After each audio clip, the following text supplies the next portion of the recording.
Good afternoon, folks. Welcome to Two Davies on Thursday, the 26th of the 10th, 2023. And before we get into it, well done to Chris on the telly last night. You did all right, wee man. I have to say, you did quite well. I did. Well done to Chris on the telly last night. You did all right, wee man. I have to say, you did quite well. Sorry, David, it was me. Right. Okay. Yeah, well done, Chris. That was really, really good. The moment I saw you, I went, I recognise that cliff anywhere. Very well done. Really well done. Right. Now, folks, as you can see, my bird is painted blue today. And that's because one of our kind viewers, David Roach, said if I painted my beard blue, he would make a donation to the Food Bank Fund of £50. And he did. So the beard's blue. So, but this is the first and the last time you'll see this bloody colour. And when I finish this show, I'm going to wash it off. And if it doesn't come off before I go to work, and I know at 6 o'clock, it's time to shave the beard off. Well, you know, you could take up a career as a pirate. You know, you've heard of Bluebeard, haven't you? So therefore, you could do that. You know, I wonder if he went to Claire's Accessories for his blue dye. Eh? I don't know. Did Claire have accessory shops back then? Oh, definitely. Yeah. Hey, she'll be sitting in Motherwell right now going, what's that bum pot talking about? Anyway, guys, yeah, it's like we can go through all the names. You've heard it before. We'd much rather get straight on to. No, we can't. We got 100 people up yet. We got 100 people. Waiting on the Facebook folk coming in. Right. Right, we've got Lorna Shields in for Facebook. And we'll just pull a few names out the air, shall we? Mr. E's in again, thanks for the name. Margaret, no, super sticker, £20 per character dancing under a rain of confetti and taking his hat off to you, saying, "You are amazing." Thank you very much. I would say, contact today with a food bank that's in trouble, David. I don't know if we'll get anything in the funds at the moment. Because I will tell you that in a second, but Mr. E gave £5 earlier, so I need to mention that, okay? I know, I was just going to mention it when you interrupted with the other super sticker. Anyway, we're up there 100 mark, but we'll talk about the food bank that's in trouble later, David, okay? Yeah, hang on, just let me I can really, really quickly pull it up, and I just need to make sure. Because we got messed out the door already, have we not? There we are. There's £292.25. Right, when this mob gets in touch with me then later on, I'll get the details to you. You can send some money to them because apparently they're in trouble. Where is this food bank? It's a wee mobile Lanarkshire food bank. It's an independent. And they rush out to people who are in trouble and drop food off. But that's in the east. And it's still October, it's still my month. I'm only kidding. All right. Yes, fair enough. If they're in trouble, not a problem. All right. Well, that's what we were getting to people these days. They're actually approaching us because we find it difficult to get the bloody out the door. No, that's a good thing because I still hit the situation where I go, "Hello there, I'm David from the Two Davies. We'd like to give you some money." And people immediately, you can hear the heckles going up. Aye. And you think, is somebody here to blooming blag me? Is this a scam? You know. Thanks, Mark. Thanks, Stephen. Yeah, thank you very much. What's with the blue beard? I've already explained this one, but I'll explain it again. You've been kissing this smug. I've been kissing this. Thanks, Stevie. You love the blue. Now, listen, folks, as I say, David Roach, one of the viewers amongst you, he promised me at the Chain of Freedom that if I painted my bird blue on the show, he would donate £50 to the food bank cause, and he has done, true to his word. So true to my word, I've painted it blue. Because he'd already made the donation whether I was painting it blue or no. Get it back to normal as quickly as possible, please. All right. Or somebody will be saying, "I'll give you 20 quid to wear it at a Celtic match." We'll get to Celtic. Yeah. Right, let's move on, David. We're up at 100 mark. In fact, we're nearly at 161 between the two outlets. So, talking of green aye. green councillors who are objecting to the council tax freeze. Aye, Greens voted to war with Greens. The Green Councillors, this is a Saturday in Dumfries. I think that's where their conference is being held. Is it Dunfermline? I don't know what one's got the biggest telephone box, Dumfries or Dunfermline.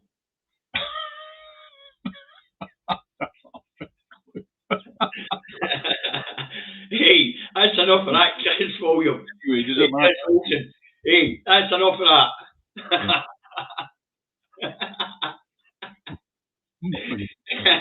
Yeah, that is absolutely out of hand, sir. This is a family programme. Anyway, Green councillors are going to put a motion in front of their party conference to get Green MSPs to vote against the council tax freeze. Now, the SNP might know a consulted causeler on the council tax freeze, but because the Greens are in government with them, you can fight your boots. They consulted with them. Listen, folks, get up the blue beard. This is supposed to be a bloody serious chat show here. I told you, right? Okay, so there you go, right. As far as the causeler thing is concerned, it's like you look at it, you go, the SNP have already said they're going to cover how much it's going to cost to do that, right? The going figure at the moment that I've heard is about 170 million, right? Now, obviously, you get like Labour figures and all the rest of it going, well, where's the money coming from? Get stuffed. If the SNP are going to provide that money, it's coming. We already know where the money's coming from. Who's going to issue a bond for £2 billion? Yeah, fair enough. Okay, but most important thing is that the freeze of the council tax. My goodness me, there must be people breathing a sigh of relief. Well, at least maybe we can afford. I don't know. If it was going up, if your council tax was going up by an amortised 3.5% on the year. So the cap on councils is 4% anyway. Yeah, that's a chunk of money. That's a chunk of change out of Andy's pocket. At the end of the day, people haven't got it. But out of £2 billion bond, then 170 million is chunk change. Yeah, that's right. Exactly right. Yeah. So when they're asking where the money's coming from, that was answered at the SNP conference. Who's going to issue a Scottish bond? Yes. Simple as that. So anyway, in the motion for the Green councillors, they want to also be positive that it's only for 1 year. And they say that Brecht's the Butte House Agreement and I can't remember what the name of the other one is. I was reading the article earlier. And so basically their motion says vote against it, but if you're not going to vote against it, I guess we'll suck it up, buttercups. A serious question that came up last night on that woman debate night thing, right? When the SNP got into power, 2007, right? Yes. Didn't they say as one of their manifesto pledges that they were going to get rid of council tax and introduce a local income tax to deal with that? Yes, and every time they put a proposal up in front of the Parliament because they're minority government, they get voted down. Correct. Yes. And So, that's why the current SNP government has decided to take the government out of the search for an alternative and have taxed Cosler and the councils. We're coming up with a bloody alternative. easiest way, in my respect, or my idea is, after we get independence, let's get rid of all the blooming tubes out of the blooming councils that make up the pretendy wee blooming politics, and actually deal with these 32 businesses that run. Leslie rid of this one, okay. Not a fair argument. Guten Tag, Elizabeth. The blue beard is because somebody basically said, do it and I'll give you 50 quid for charity. And you know me, I'm up for a laugh. Right, so basically we've got a green on green war here, and the green councillors in their own motion, believe it or not, have already capitulated, even though they're demanding that the green MSPs vote against it. You can read the motion on the BBC website or in the national newspaper. It's quite funny, actually. You know, hey, vote against it, but if no, make sure it's only 1 year. And by the way, don't break this agreement again. Okay, without delving into Israel and Gaza and all the rest of it, right? The thing I'd like to discuss next is the press demonising support of Palestine. And this cuts right the way through lots. So a lot of people in Scotland support Palestine, but the press, the Scottish press, are demonising the people for doing that. Can you explain that a little bit, David? Aye, sure. A press demonised supporters of a free Palestine state. Now, it's not just happening here, but the way it was dealt with here was absolutely fantastic by the First Minister, and that brings us on to Celtic. Yep. Now, when we were talking about the carry on in London and Suella Braverman talked about banning the Palestinian flag, I says that's going to get done well at Parkhead. Mm-hmm. But to be fair, the Celtic Football Club did ask the fans to knock it in the head for a wee bit, and in response, the fans went no.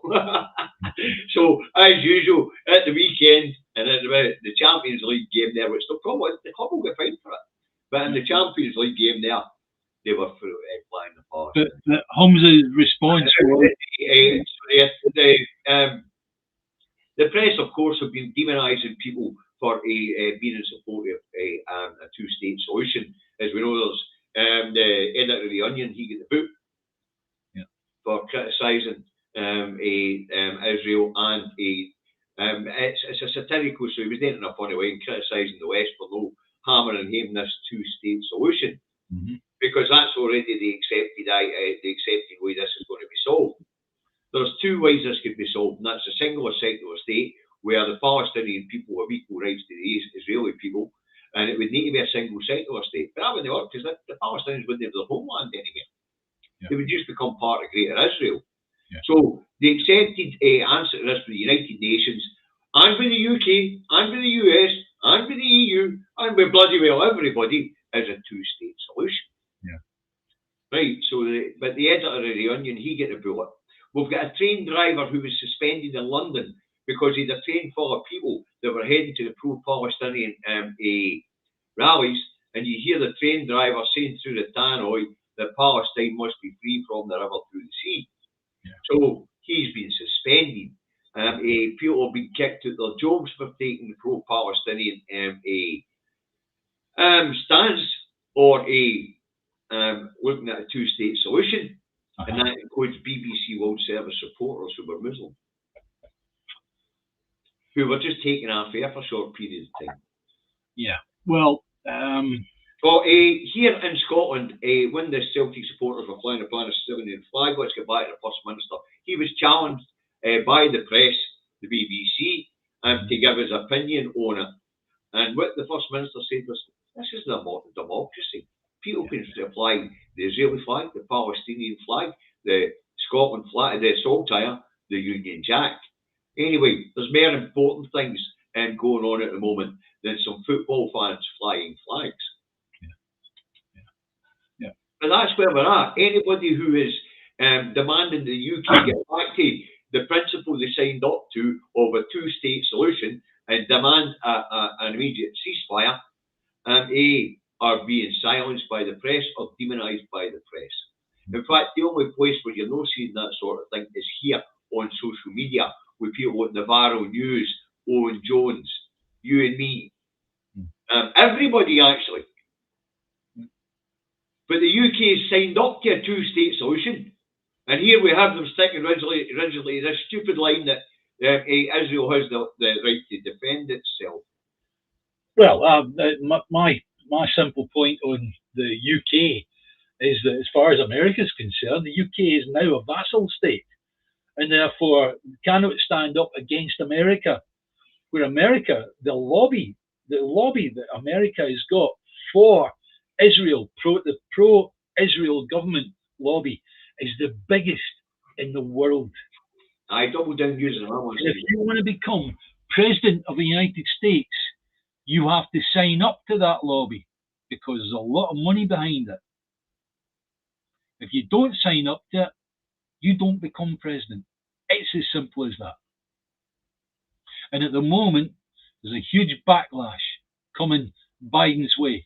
Already he's lost one major staffer. Well, John, I don't really care whether you think independence is never going to happen. You're on the wrong channel, son. This is a pro-independence program. So if you don't think there's going to be independence in the next 5 years, we should look for Devo Max. We've already been promised that you have it. Off you go. Anyway, that's enough of trolling the audience. But what we're seeing is the press are actually demonising anybody who comes out in support of the UK's official position. But that just proves that the press, we're not talking about individual journalists here, we're talking about editors and owners of newspapers are being driven by number 10 Downing Street. Not the Home Office. And it is fact that that's where the actual control of it is coming from. Now, it doesn't matter if we change from blue to red, from one Tory party to another Tory party, the action will be exactly the same. And number 10 Downing Street will, in a fascist way, control what the newspaper narrative is. I think you're missing a key in that, Billy. And I'm fed up with your nonsense and all. Every time you go in here, you keep telling us about the amount of people Westminster are killing. We can only mitigate so much, Billy. And I've kept telling you, if you can't come up with a better answer than what the political parties have, then sit down and shut up, son. We know that 20 people are dying of austerity a day. What you want is to do about it. We've already mitigated all we can within the budget we've got. Why, you don't have to get some trolls, don't you? Don't let me bite the trolls today, David. Right, let's move on, Faye. The press demonising anybody who comes out in support of the UK's official position of a two-state solution and an immediate ceasefire. Right, let's go on. Scotland records 21% drop in dogs' deaths in 2022. Data released in August 2023 by the National Records of Scotland tell us. Yeah. What we're being told by STV 2 days ago is that figure's due to go up again by 7% in 2023. So it'll still be 14% lower where it would have been in 2020. But what the STV did was, the person who wrote it, certain Tara Fitzpatrick, who wrote the article for the STV, she took 2 months in isolation, June to August, and she pulled out where the figure had gone high, right? So Rapid Action Drug Alerts and Response Radar recorded a total of 307 suspected drug-related deaths between June and August of this year, 2023, compared to 286 in the same period in 2022. Here we have someone writing an article who is playing statistics by drawing out 2 months out of a year and saying those are the worst. They're not taking into account the rest of the year. Right. David, can you tell us about the rest of the year and what we're looking at, what we're actually looking at according to the national records? Well, if we take what the STV are saying early 2 months and it's extra and that stays constant through the year, yes, it will be up 7%. But national records tell us that the trajectory is downwards and has been for a while as new Scottish policies kick in. And yes, Billy, some of us are still paying the UK Treasury. We were VAT and we were fuel tax and with tobacco tax and alcohol tax, but no more income tax, mate. Right. And while they're still in charge of the budget, Billy, bugger off. The one thing that grinds my gears on this always is the fact that if you read some comments on this, that Scotland is still 2.7 times the amount of drug deaths as displayed in England. Now, that, having lived in England, just living in England, I know that that's bollocks, right? England and Scotland will have a similar number of drug use and drug deaths, right? And, and so, therefore, the fact of Scotland being 2.7 times the amount of in England, I just go, no, that's impossible. That cannot be. And I've returned back to the old thing that we found out a lot, a year, 2 years ago, that the drug certificate, the death certificate in England and Scotland are different. Actually, we found it during the COVID, because the Scottish death certificate contributed factors. So if you had a heart attack, then it would ask for contributing factors. If it was COVID, COVID was put in as a contributing factor. Yeah. Now, we've seen the difference during the COVID inquiry. We were talking about deaths in Scotland and deaths in England. They were saying that deaths in Scotland were higher. Yeah. And it was then advertised, because I've got it in my ledger, it then came out in the press that they were suppressing the numbers down there. They were writing things like influenza and things like that. Yeah. But pneumonia. They didn't have to write anything. All they had to do was heart stop or respiratory distress. That was it, So, and that's how they got around it. With the drugs, it's exactly the same. The prescription drug. That's what was the cause in England. That's the end of. And anybody doing the statistics on that, they'll be able to tell you how many people died of heart failure. But in Scotland, it then says heart failure, and the contributory factor is due to misuse of drugs. Or a contributory factor is misuse of drugs. Yeah. And don't forget, at one time, the Davies put me right on this before we came on air.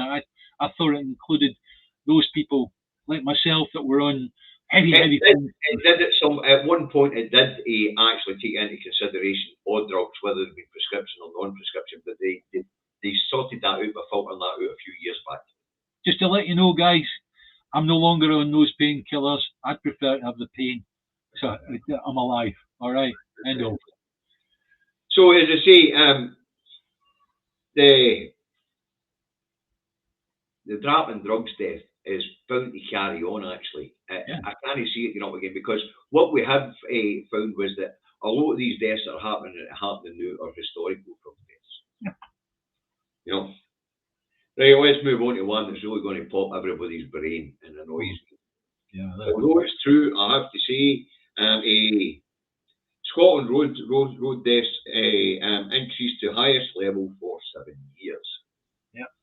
Right, and let's have a look at the stats on this one. Scotland's Transport Minister has insisted road safety remains absolute priority as the number of people killed on the roads reaches highest level for 7 years.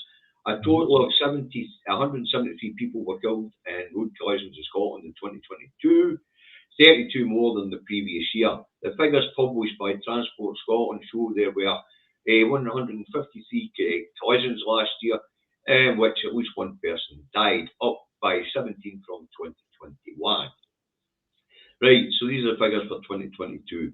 Another 1,776 people were seriously injured in road collisions, and 3,672 were slightly injured, up 10% and 9% respectively. The overall casualty totals for 2022 was 5,621, which was 506, 10% more than 2022. 5,621 for 2022, which was 506 more than in 2021. And then it goes and gives us a breakdown road by road, and which roads have the biggest death tallies on them, right? Now, and we've heard this being screamed by Tories and everybody else, David, and you know this is a bugbear of mine. I've been a professional driver for most of my adult life, and that is this killer road shite that they talk about, the A9, the A93, the A83. I'm going to tell you something, folks. There are two causes of road deaths in Scotland, and it's not the condition of the roads generally, because I've driven most of them. I can assure you, there's very few of them I haven't driven in Scotland. But what I can tell you is, none of these roads are killers. Not one. The top two reasons for deaths on the road in Scotland is faulty mechanical machines and bad bloody driving. Roads don't kill. So when we hear these statistics of a road deaths going up, that brings two conclusions to me. People can't afford to maintain their vehicles properly anymore, and they're still shite at driving. And after 30 years on the road, I can assure you, the standard of driving is pretty poor. You know that we as truck drivers and bus drivers and professional drivers all drive defensively. Every one of us. And the reason why we drive defensively is to protect you guys, because you are bloody bad at it. And when you talk about killer roads, roads don't kill. This is a tarmac. You drive to the road conditions. So if there's a few potholes there and here and there, you slow down, you dodge them. Yeah. If it's wet, you slow down, you get your lights on, and you drive defensively. If it's icy, you slow right down, you have the right winter tyres, and you drive to the conditions. If it's snowing, same and all. But people don't. And that's what kills people on the road. So yep, deaths in Scotland's road are up, but it's not the road's fault. It's either people can't afford to maintain their machines properly, or they still can't bloody drive very well. In fact, bad driving is probably the biggest cause of deaths on our roads. Yes, people being in too much of a rush. The phrase that comes out of my mouth is where's the fire? You know, I went to America 2009, and I was disgusted at the standard of driving that I saw there, right? But at that time, I'd been going up and down to London, and to be honest with you, London was fantastic. When you had two lanes coming down to one because there was cones there, it's like the Londoners just like in a mesh, just one for one, perfect, no bother, ever, never a bother, right? Up in Scotland, you get two lanes coming down to one. You've got an idiot there going, no, you're not getting in. You know, come on, for goodness sake, guys, we've all got to get somewhere. We're all going to work or whatever, right? Just back off. Your 25 years as technology in vehicles has become more and more and more and more. There has been more distractions in the machine and people are less concentrating on the road.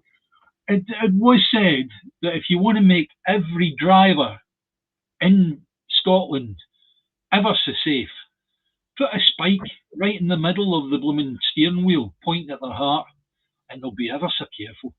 It's because the cars have yeah, but the cars have got safer and safer and safer to the point where they're taking chances. They're taking chances. You're never get any bloody safer. What has happened is, I'll tell you how bad driving's go as the machines have got more technological advanced. We need sensors to back up. We need sensors to slow us down in case we're going too fast to get into the vehicle in front of you. You've got Volvo's anti-impact blooming system, and you've got this one and that one and all the rest of it. Right, you know why they're there, because drivers they have got to a degree safer, David. You've got to admit that. Every bloody hell. I'll tell you what the problem is. Bloody mobile phones, sat-navs and everything else. There's too many distractions in the bloody vehicle. Well, the sat-nav is very, very good because I was never good at driving with a blooming A to Z in my hand. I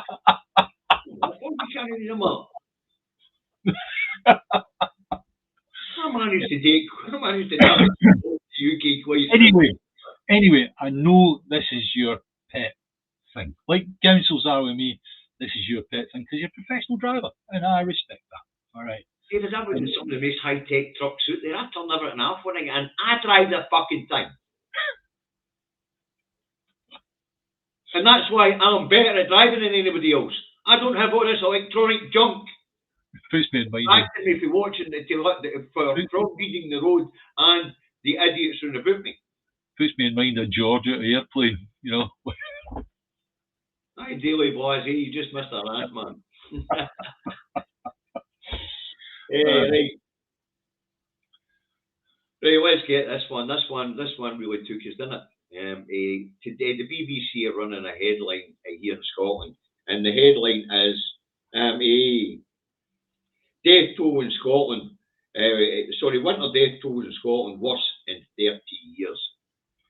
By the looks of it, they have almost entirely lifted this article. Could be wrong, but they've almost entirely lifted this article off of Yahoo, who have made up the article based on the national records of Scotland. Yeah.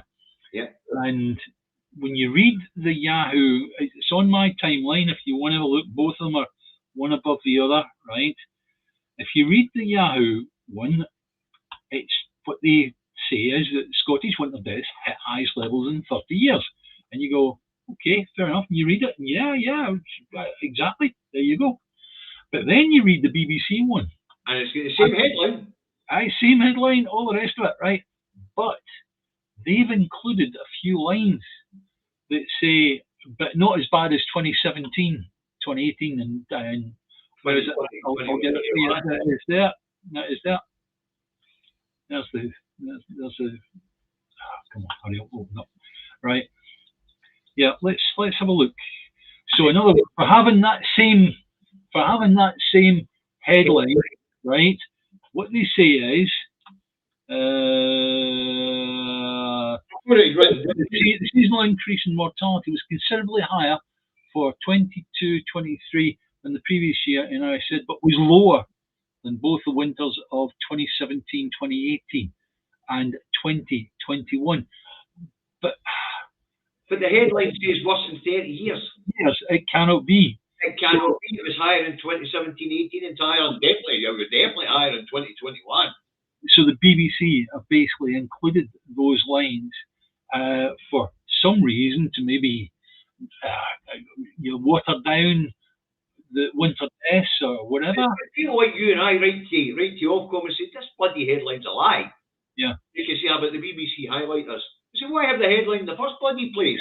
That's right, yeah. It's propaganda. It's propaganda at its best. Don't the BBC have a fact check system? A fact check? Yeah, that's why they've thrown that wee paragraph into the Yahoo article. Yeah. So they've ran the Yahoo article, they've just lifted it straight out of a newspaper. What newspaper was it? It's Yahoo. It is Yahoo. Yahoo don't attribute it to any. Right, so it was one of their own writers that wrote it. Yeah. So basically, the BBC have lifted that headline and that article off of Yahoo and inserted that wee bit to keep them out of trouble with Ofcom. If you want, guys, again, it's on my timeline. Go and look, they're right above each other. I've made sure one goes in, then the other one goes in. All right. And what you'll find, folks, is it's misleading, it's propaganda. Yeah. How can it be the worst in 30 years when 2021 was worse? Yeah. And 2017, 2018 was worse. Yeah. It's just propaganda. They're taking it for granted that people are not going to read the article. Now, last year, as many of you will remember, I did a campaign about winter deaths and older people. Thank you. Thanks, Phil. Thank you. Loving the beard. I did a campaign. I'll white cross through it. Yeah. I'll just stay away from certain areas of Glasgow. Yeah, if you remember last year, I did a wee personal campaign where I was talking about older people that would have difficulty choosing between heating or eating. This year, it's worse. This year, it's much worse because the British government are not going to give the help that they did last year. So people are, and plus the fact that it's like things are going up still. And it's not just the electricity, and it's not just the gas, and it's not just the standing charge. Food's going up. Everything's going up, right? So these older people that are stuck in that situation, or young people, I don't care. It's like, so I'm going to have to contact the police once again and say, you lot need to be on a watching brief to make sure people aren't killed by the cold. Anyway, at the stats, what we learn is about 2,000 Scots freeze to death each year. Yeah. Freeze to death in an energy-rich country. Yeah. How can we do that? How on earth Can we possibly be responsible for that, right? Yeah, again, I'll say this. If you know of anybody in your street that might be vulnerable, it's your responsibility. It's your responsibility to go and chat the door and go, "You're right. I live maybe like 6 doors down or something like that. I just want to check and make sure you're okay and you're safe." And the person might lie about their situation because the older ones tend to. They don't want anybody intruding, and they would take themselves to a really, really horrible death. But you can tell if somebody's not right if you look at them when they come to the door. All right. So please. Basically saying is look after each other this winter. But as I say, we know that the winter deaths are they're on an upward trajectory. And one of the contributing factors, according to the National Register of Scotland, is our ageing demographic. Yeah. And the thing that we covered earlier about the Scottish tax, the council tax, being frozen for next year, that'll give certain councils a further excuse to go, no, we're not opening up heat banks. We're not giving people a place. But people put that. Yeah. So last year I heard some horrible councillors basically condemning people to a cold so anyway, end. The death figures, they're false. The headline, sorry, is propaganda and it's not true. Yeah. It's not the worst death figures. 2022, 2021, 22 was not the worst figures in 30 years. Yeah. Because it was higher in 2017-18, according to the article with the BBC, who ran that bloody story, and it was higher in 2020, 2021, which we knew it would be anyway, because that was right in the middle of the pandemic. Mm-hmm. Right, let's move on and deal with some of the crap that's gone on in the rest of the UK, but also tied to Scotland. Because Article number 6 is Starmer in trouble over fears of front bench resignations on blunder after blunder and stance over Israel and Gaza situation. Yeah, can you imagine how 130 councillors have resigned down that road now? But can you imagine how it feels to sit in that front bench with the UK's press, putting you out, putting your picture out, and you're sat beside this buffoon, and that's all I can say about him. But what about the buffoon that's sending out as a shadow cabinet members to meet a buffoon of themselves? Yeah, yes, crazy, absolutely.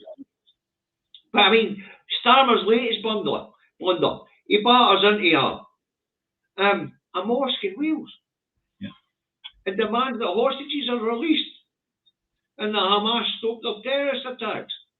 Well, apparently the mosque knew a man, didn't he? He didn't speak much English and didn't really understand what was going on, but people around about him did.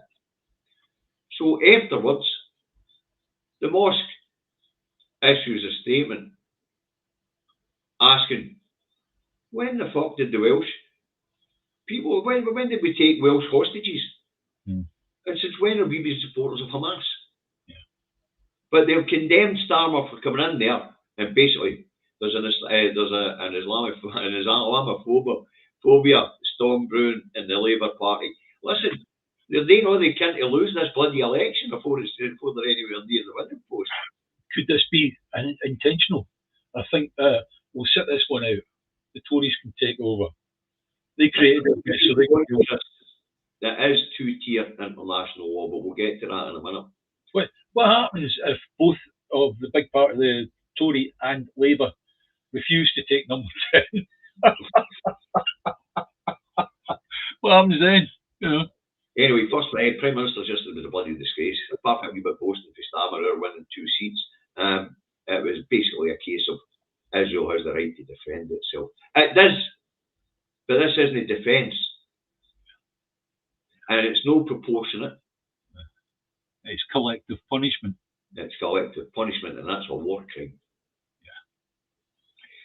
Now let's move on to Sarwar in trouble with the Scottish Labour over his support for Keir Starmer's stance.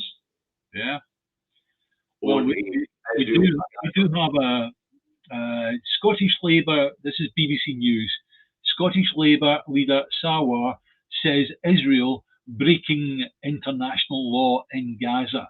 That's not what you said at all. Yeah, well, hang on a second. I'll read from it, right? Okay. So I've opened up the article. Instead of just looking at the headline, as most people do, they'll look at a headline, oh, that's good, that, right?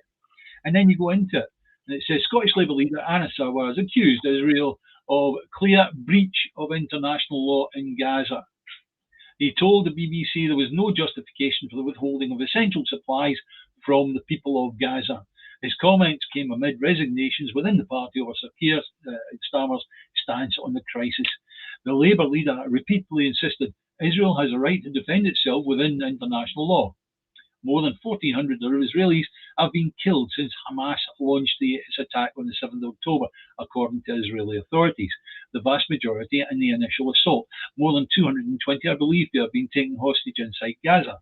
Right? Okay, I've said they're giving you the history here. I'm going to try and get to more on Sawar. Speaking after an Institute for Government event in London, Mr. Sawar said, there is no justification for the withholding of essential supplies, water, electricity, medicine and food from the people of Gaza. It is a clear breach of international law. There is no grey area. International law is clear. Withholding of water, energy and essential supplies is a breach of international law, and therefore there must be immediate humanitarian corridor. He never, ever actually goes and attacks the Israeli government and the IDF. He skirts round about that. Okay, so. But the quote I seen he said was is they don't have the right to withhold a food and water. Food and water, yeah. But at that same speech that he gave in London, he attacked activists in Scotland who stood down Keir Starmer's stance on Israel, or the Israel-Palestinian situation. Yeah. Since this whole carry-on started, Labour in England have lost about 150 councillors, and up here in Scotland, Sawar's lost 15 party officials, sorry, not 50, but it's still rising. Now I wonder what Mr. Sawar feels about those officials. Oh, he tell everybody to ignore them. They're of no consequence. You know, that's why he's in trouble up here, because he's sticking rigidly with Starmer on this one. And everyone, you're right, the BBC up here in Scotland are running Labour's campaign for them here in Scotland. Yeah. And Starmer's getting all the airtime. The First Minister's not going to look in unless they want to criticise him for something. Yep. But as I say, activists and party members in Scotland and in England are no chuff. This is a big mistake for Starmer, because there is a big Labour Muslim vote right across the UK. Yeah. Here in Scotland, Labour just lost the Muslim vote. Simple as that. Whether they go to the Conservative Party, the SNP, the Greens or whoever, but they're not going to vote Labour if there is carry on. Well, yeah. I can turn up in a mosque in Wales and demanding that they condemn Hamas and release the hostages. Didn't they know the mosque in Wales was holding hostages? Yeah. He wanted that wee man was looking confused. Well, I can imagine the Labour activists in Scotland are feeling a bit jaded over this. You know, a lot of them have constantly campaigned for. The greatest number of councillors stood down in England for the Labour Party is now 250, according to the Scotsman Independent. Oh, yeah. So, I mean, the Labour Party really are. They could bloody lose the election on this one. I said the other day there that the two by-elections that happened. Basically, you look at the numbers and you think, well, the only thing that happened was that the Tory voters stayed at home, and in a general election, those Tory voters will come out and vote, right? And they're not going to vote for the Labour, and if they're still feeling a bit blooming stymied, they'll vote for Lib Dems or whatever, right? But the majority of them will forget by then, and they'll vote Tory again, right? That's it. As I say, I can see this situation. I'm there with them. They've got short memories. Short memories. Their situation getting worse. Yeah. No, but the serious thing about short memories, David, you're right. People do have short memories. Yeah. And when you've got an active media acting against people who stand up for the rights of the Palestinians to a state, a two-state solution, and then you've got people like Starmer alienating and causing Islamophobia in the UK. You know, these people are no fit for office. It's about us who are Braverman. The Home Office's duty is social cohesion. No. That's why it's called the Home Office. It's supposed to promote inclusivity. It's supposed to. I mean, they're talking about doing there that they're talking down there about ethnic integration has failed, or social integration has failed, or multiculturalism has failed. That's coming straight from the Home Office. Their job is to make sure it doesn't fail. Yeah. Do they not get the irony in what they're doing? Yeah. If it's failed, what are they agreeing to? Civil war. Failure. Yeah, civil war. Social cohesion. Yeah. But if there is no social cohesion, what you've got is potentially you've got civil war, right? Yeah. So, okay, I'm not going to say it's going to go as far as that, but if they're talking about there's no social cohesion anymore, then that's what the problem is. You get one faction going one way, you get another faction going another way, right? Instead of the Home Office doing its job to promote social cohesion, you're quite right. I know. I'm like, but as I say, so Ella Braverman saying that what was the term? I've just said it. Multiculturalism has failed. Yeah. That's her admitting that she's failed in her own job. Yeah. You couldn't make it up. Yeah. Anyway, shall we get on, because I'm looking at the time and we've still got a bit to get in. Well, COVID inquiry started in Scotland.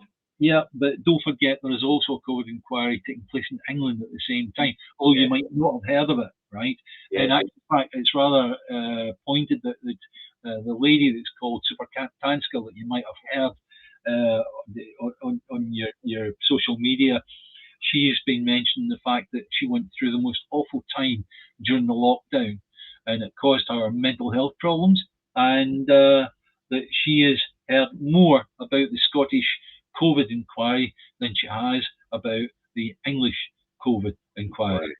Yeah. Aye, so the Scottish COVID inquiry has been no bad so far. But what we do, for what it's called, it's heard for relatives groups, people whose family have died, it's heard for care home groups and care home relatives groups.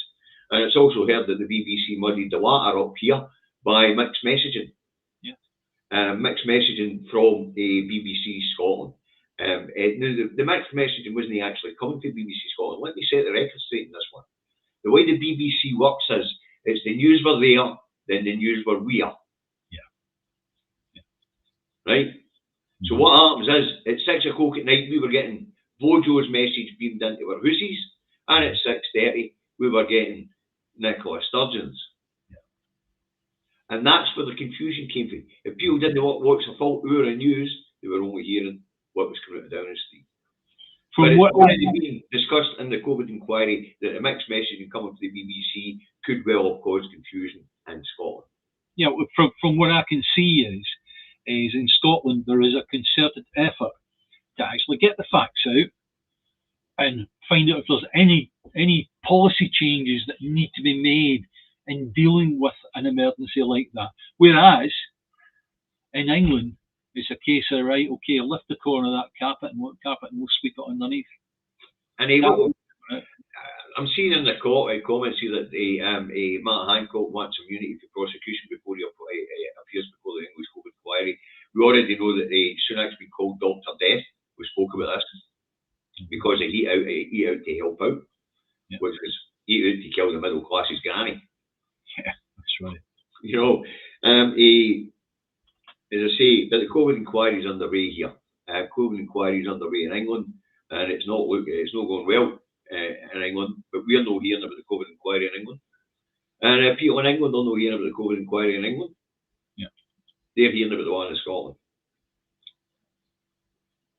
But the reason why we're not hearing about the one in England is because the incompetency that's going to throw up. Yeah. As I say, so far, over the experts on stage calling Sunak Dr. Death, you got Hancock wanting immunity, even though they've got immunity for prosecution. They give themselves that, and the COVID bills in Scotland and England and Wales and Northern Ireland. No, I don't think did Northern Ireland have a working executive at the time. I think they did. Maybe. Yeah, one thing that Super Tanskill was mentioned was about you've got people like Michelle Moon, that she's blooming going off in her dream yacht instead of being in prison for what she did, you know. And I must admit, I agree. Yeah, at the very least, if she's innocent, then let her have her day in court. Thing is, and the COVID and the emergency COVID bills that were put in place, the politicians gave themselves immunity, absolved themselves for responsibility. So as far as I'm concerned, see all these inquiries, they are a method and a means to get politicians off the hook. What should be happening is, when we see activities such as the Tories got involved in, the VIP lane and whatever they did, they should be serving prison sentences after having gone through due process in a court of law. And the inquiries are simply a way to defuse that. We saw it with the Chilcot inquiry and Labour, what they did with the 45 minutes and all that shit that came out at the time. And we know that the Labour and Tony Blair were just, they should be in jail. Simple as that, right? Same goes with this. The inquiry will come out, be a few lines on the 6 o'clock news, and that'll be it. Right, now shut up, you lot. Yeah.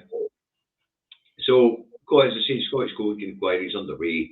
A care home residents, according to the care home, a relatives representative, the KC, sorry. She says it was like reptiles in the reptile house, because it was like staring into zoo exhibits to see your relatives. Now, a lot of stuff that's going to come out in these inquiries are going to proportion all sorts of human rights violations and things like that to the government of Scotland and Wales and England, right? But the question is, what did you do? What would you do? What do you do? You know, if you don't self-isolate people who are vulnerable, to people who are going to be out and about, then you kill you and murder the vulnerable. Yeah.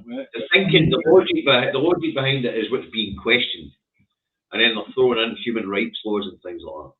Yeah, during that time we had things like the pressure for the schools to go back. Do you remember that? Yeah.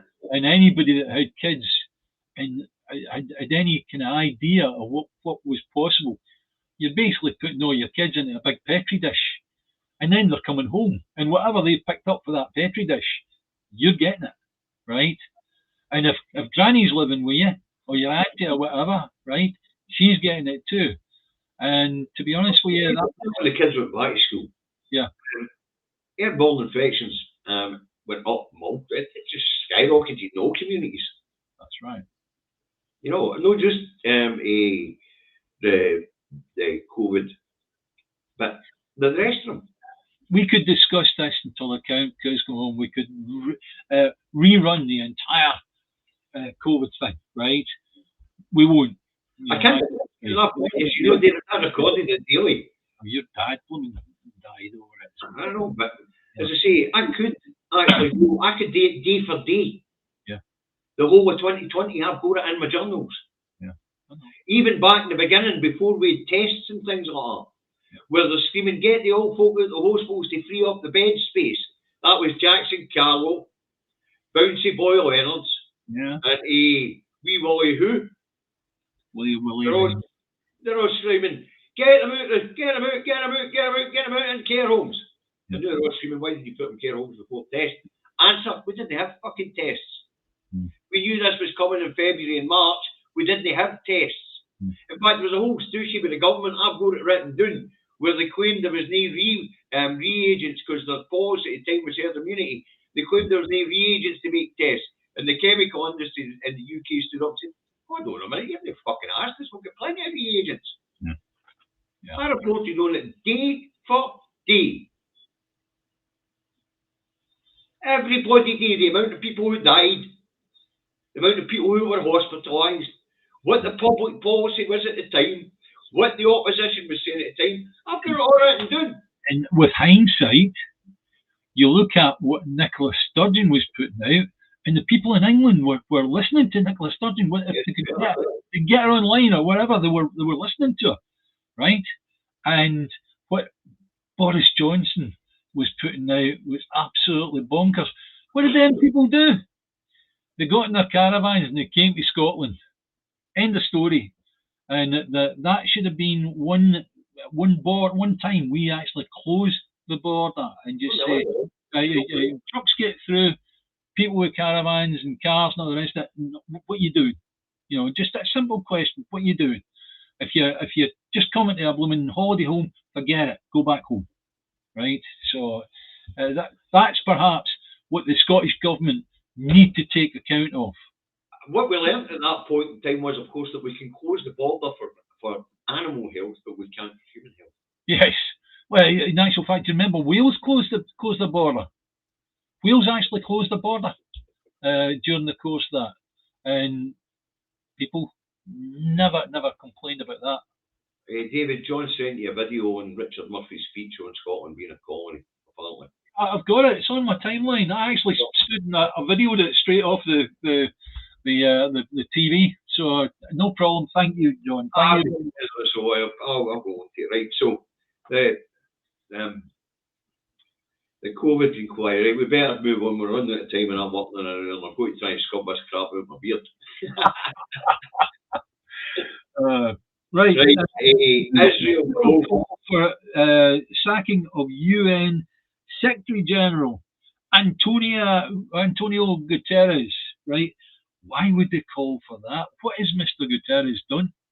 He condemned Hamas for their actions, pointed out it wasn't done in a vacuum, and he called for a ceasefire and an end to collective punishment. Yeah. So the Israelis, their UN ambassador, called the UN General Secretary a Hamas supporter and a supporter of terrorism. Yeah. But the UN General Secretary wasn't taking that lying down, was he? He called the world press back and he hit back at Israel. In actual fact, if you want an example of terrorism, you would watch what the IDF did during the night. They broke down one of the walls right in the centre of Gaza with an armoured bulldozer, which was followed straight after with tanks in a strategic. Hang on a second, I'll get you what the wording was. There is a tactical raid to the centre of Gaza. The infrared footage that could be seen when no one is firing in opposition. So in other words, they didn't so much as women fire a pop gun at any of the tanks coming in or whatever, right? So therefore, you've got to say, what's the words you would use for this? This is just a cowardly action against an innocent population of whom over half are under the age of 14. I utterly condemn the actions of the IDF. I also to utterly condemn the actions of Hamas. But now I'm starting to think Hamas are an inside job, and I'm starting to pick up stuff. Well, David, I know it was an inside job because they broke through the wire, and we know that wire can detect a cat at 30 yards. That's right. Yes. Apparently Hamas broke through that wire.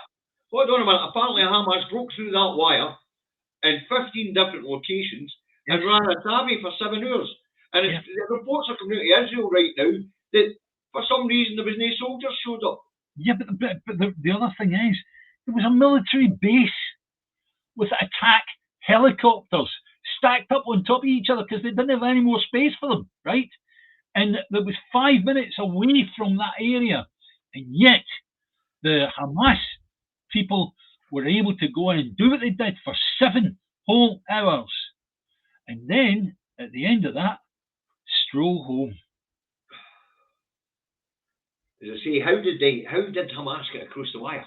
Well, these are the questions that people have got to be asking. But do you know the people that are asking the questions are people that are in Israel? There was one guy I saw, he was actually said, look, I used to be in the IDF. We all have to do at our time, our period in the IDF. And I actually covered that area where the Hamas came in. And it's like, he was the guy that said, I know for a fact there's a attack helicopter base 5 minutes from that area. And yet they'd 7 hours. You and I know that they run resistance wires along that, right? Wires along that way, electric impulses going through it. Anything goes anywhere near it changes the resistance in that wire, so they know it's there. Change the capacity. Yeah, okay, right. But the thing about it is, these are not new. These systems are not new. But the Israelis have developed it to the point where it's a fantastic. I mean, okay, you'd say fantastic. It's a very, very, very complex, but the thing is, very, very accurate system of surveillance. Why isn't the mainstream media asking these questions? Why is it people like you and me and social media that have got to ask about the hospital? Where's the satellite images? Yeah. Till we find out who bombed it? Yep. And I'll tell you what, I bet you Russia have got them. That's why Putin was one of the ones that stood up and said, all right, and you said it was a misfire for Lebanon or inside Gaza. Shows the satellite footage. Because you can bet your boots Putin's got it. Yeah, and America's got it. Aye. Yeah. So at the end of the day, it's like, right, for goodness sake, if you want to prove your point, show people the satellite images. I'd have thought that was pretty basic. Aye, it was pretty basic. You know, people were having the wool pulled over eyes here. Yeah. And our journalists and our politicians are not asking the right bloody questions. Yeah. Yeah. And we do expect them to ask the right bloody questions. Yeah.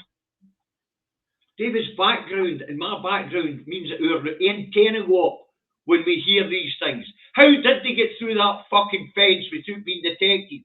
Where was the Israeli Defence Force? Yep.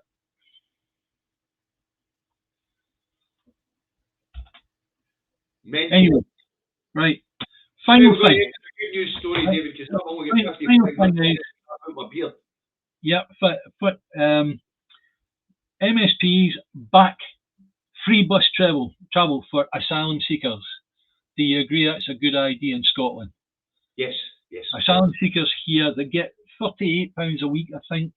If you're single, you get £38 a week. If you're single with a child, if you've got a child, then it's 43.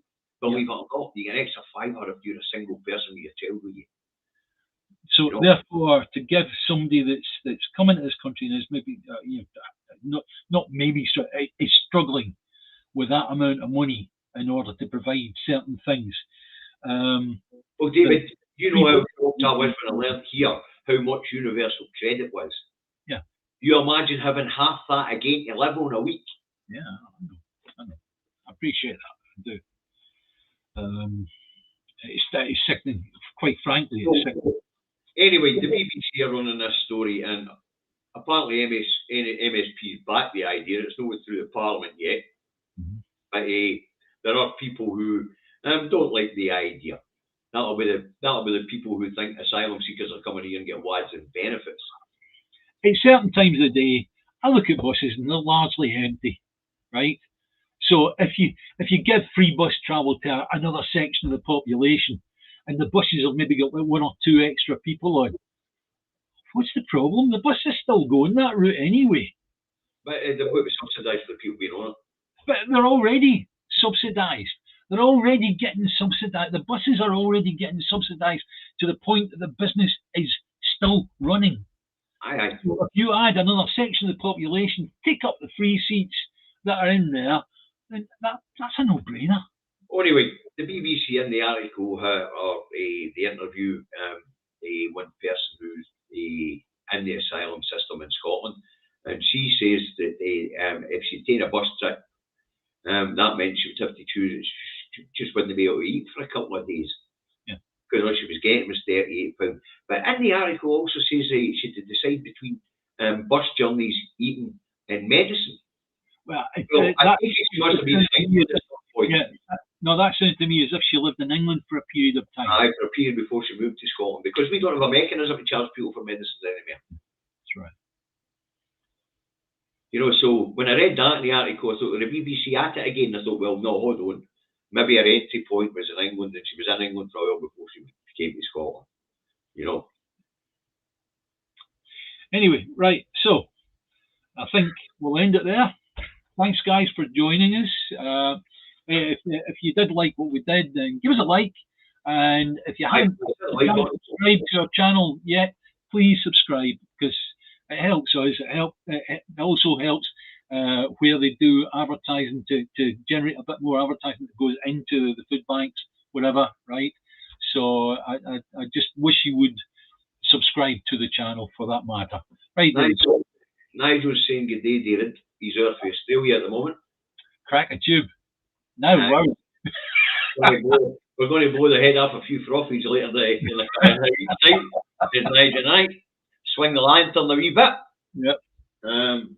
But aye, hit the like button, hit the subscribe button, share across your social media.